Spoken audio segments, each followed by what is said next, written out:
सौना में फंसे 3 लोग, एक खौफनाक रात। एक आदमी और 2 महिलाएं सौना में बैठकर गर्म भाप का मजा ले रहे थे। तभी उनमें से एक महिला को थोड़ी घुटन महसूस हुई और उसने बाहर जाने के लिए दरवाजा खोला, लेकिन दरवाजा टस से मस नहीं हुआ।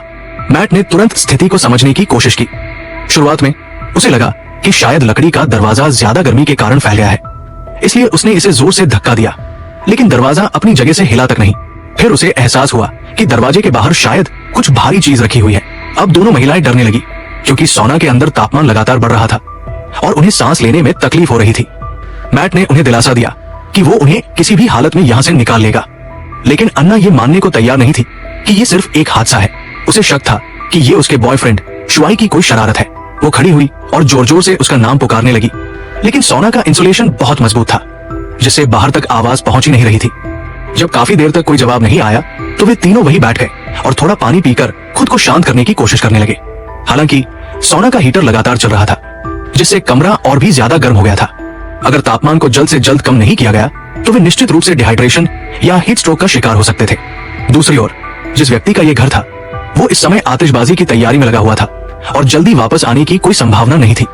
समय बीतने के साथ तीनों को चक्कर आने लगा और उनके सिर में दर्द होना शुरू हो गया।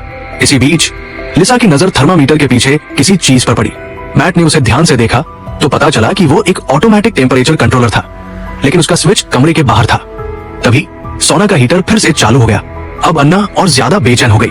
वो वहां रखे लकड़ी के बड़े चम्मच को उठाकर दरवाजे पर बने छोटे गोल शीशे पर मारने लगी, लेकिन चीन निर्मित मजबूत कांच पर इसका कोई असर नहीं हुआ। मैट ने कुछ देर सोचा और फिर उसकी नजर गर्म पत्थरों पर गई। उसे एक तरकीब सूझी। उसने लकड़ी के चम्मच से एक जलता हुआ पत्थर निकाला, फिर पास रखे टब का सारा पानी उसमें डाल दिया ताकि पत्थर ठंडा हो जाए। जब पत्थर ठंडा हो गया तो मैट ने उसे हाथ में उठाया और छोटी खिड़की पर जोर जोर से मारने लगा।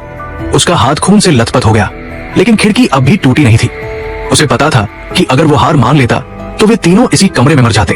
दर्द की परवाह किए बिना वो लगातार पत्थर मारता रहा और आखिरकार छोटी खिड़की टूट गई। दोनों महिलाएं तुरंत खिड़की की तरफ दौड़ी और बाहर की ताजी हवा को गहरी सांसों में भरने लगी। वे जोर जोर से शुआई को आवाज देने लगी, लेकिन उन्हें ये नहीं पता था कि शुआई इस समय नशे में धुत होकर सोफे पर पड़ा हुआ था और कुछ भी सुनने की हालत में नहीं था। अब ताजी हवा अंदर आने से तापमान थोड़ा कम हुआ, लेकिन मैट जानता था कि जैसे ही तापमान थोड़ा नीचे जाएगा सौना का हीटर फिर से चालू हो जाएगा। अब उन्हें जल्दी ही कोई और तरीका खोजना था, वरना ये राहत भी ज्यादा देर तक नहीं टिकेगी।